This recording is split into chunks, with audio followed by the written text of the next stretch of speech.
the soul's screams often wear the guise of inconvenience. One of the most profound applications lies in redefining suffering. India's history is etched with resilience, the partition scars, droughts that starve crops, families rebuilding after floods. Yet, within this crucible, a quiet wisdom persists. Pain is not an enemy, but a mentor. When a potter's clay cracks, he does not discard it. He fills the fissures with gold, creating kintsugi beauty. Likewise, your grief, failures, and fears are not flaws to hide, but seams of gold waiting to be revealed. A mother who loses her job starts a home kitchen, discovering her gift for spices. A student who fails an exam finds his calling in art. The silent language whispers through these pivots, urging, let the breakage become your brilliance. Equally vital is the art of community.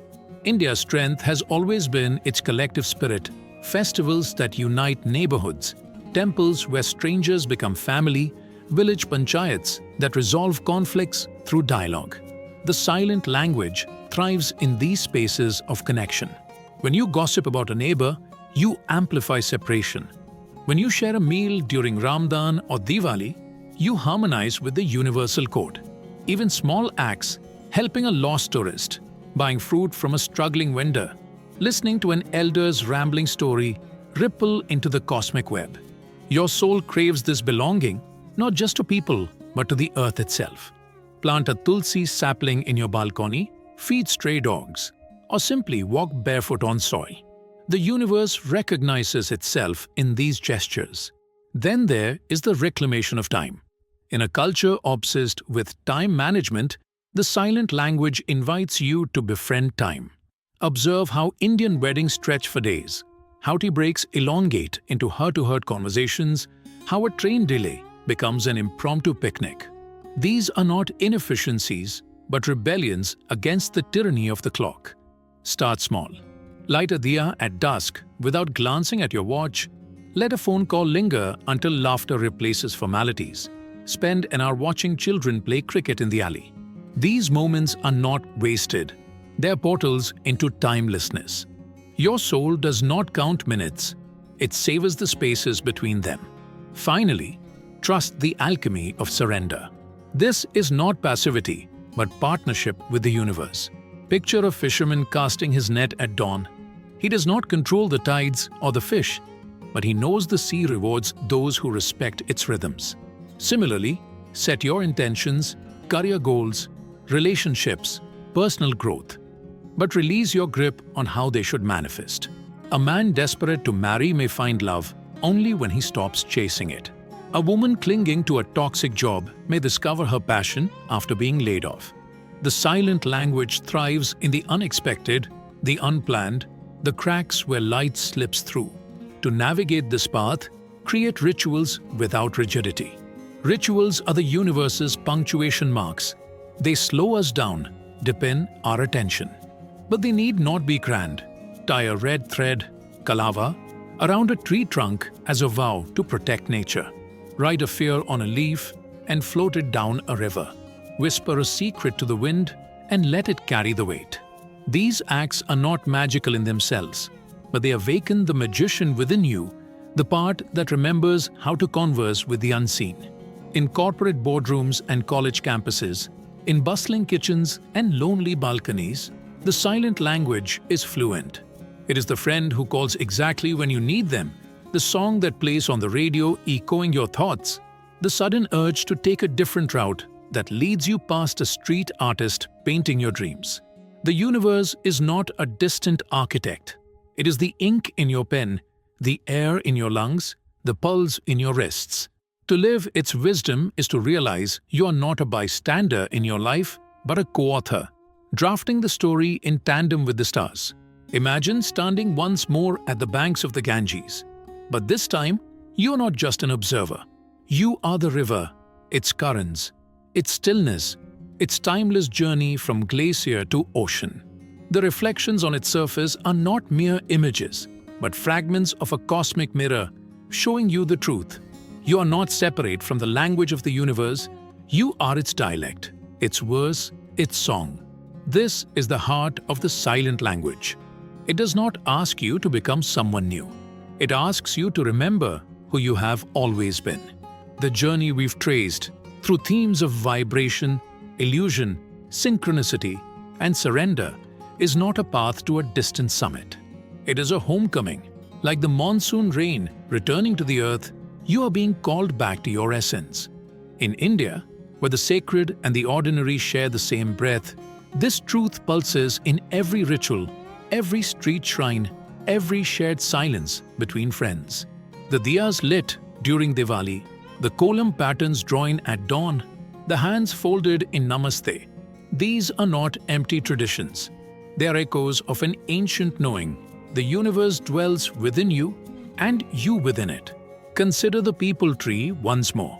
Its roots drink from the same soil that cradles your ancestors' bones. Its leaves breathe the same air that fills your lungs.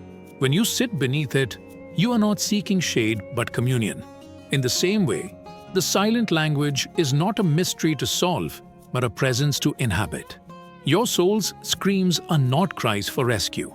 They are invitations to dissolve the walls between you and the world, to recognize that every heartbeat is a stanza in the universe's poem. The alchemy of awakening. Transformation begins in the mundane. It is the auto rickshaw driver who smiles despite the heat, his joy a rebellion against despair. It is the grandmother who stitches quilts from torn saris, turning rags into heirlooms. It is you, pausing mid-routine to watch a spider spin its web, marveling at how something so fragile can hold the dew of an entire morning. These moments are not small. They are revolutions. Each time you choose presence over distraction, wonder over cynicism, compassion over judgment, you slip the veil of Maya. You remember, the silent language does not demand grand gestures. It thrives in subtlety. The way you hold a cup of chai, how you greet a stranger, the patience you extend to a child's endless why. In India, even the act of walking is sacred. Villagers touch the earth before placing their feet, a silent prayer. Mother, forgive me for pressing upon you. What if you walked through your life this way? Not as a conqueror, but a guest, treading gently, listening deeply, leaving gratitude where you once left footprints? The cosmic dance. Recall the dancer from our story, Leela, who stopped striving and let the stars move through her. This is your invitation. You need not fix your life or find your purpose. You are already the purpose. The universe is not a puzzle to piece together, but a dance to join. A dance where missteps are part of the rhythm, where fatigue is met with grace, where every spin is both an end and a beginning. Close your eyes and feel it. The same force that sways the coconut palms, that guides the monsoon winds, that spins the planets, is breathing you. Your doubts, your dreams, your stumbles, they're all part of the choreography. The call. The transformational call is not a shout. It is a whisper, a breeze through jasmine flowers, a mother's lullaby, the rustle of pages in an old library. It asks, will you meet the world with curiosity instead of fear? Will you let your wounds be windows? Will you trust that the stone in your path is not a barrier but a bridge? Begin here, now, as you are. Time speak the unspoken. When rage or grief tightens your throat, step outside. Let the sky hold what you cannot. Watch a cloud drift, indifferent to borders. And remember, you too can release what weighs you. Times turn rituals into conversations. Light a diya not as habit, but as dialogue. Say, here is my light, universe. Meet me in the shadows. Times rewrite your story. That heartbreak, it's a comma, not a period. That failure, it's a footnote, not the title. Pick up the pen of your attention and draft the next chapter with the universe, not against it. Times embrace the we. When loneliness bites, feed the crows on your terrace. In Hindu tradition, they are ancestors. Feel the truth, you are never alone. The air you breathe has passed through 1,000,000 lungs. The water you drink has cycled through oceans and monsoons. You are kinship incarnate. The final truth. In the end, The silent language is not about decoding the universe, but becoming it. The way a raindrop becomes the river, the way a seed becomes the forest. You are already fluent. Every goosebump, every serendipity, every tear that arrives without warning is the universe saying, "You hear me." You always have. As dusk falls, imagine the entire subcontinent pausing, a collective inhale. Farmers straighten their backs, shopkeepers lower their shutters, children chase the last streaks of sun. Somewhere, a temple bell rings. Somewhere, a train whistle fades. Somewhere, you are reading these words, and the distance between you and somewhere collapses. This is the silent language. It has no translator because it needs none. You are its speaker and its listener, the cry and the comfort, the question and the answer. The universe is not outside you. It is your mother tongue. Speak it.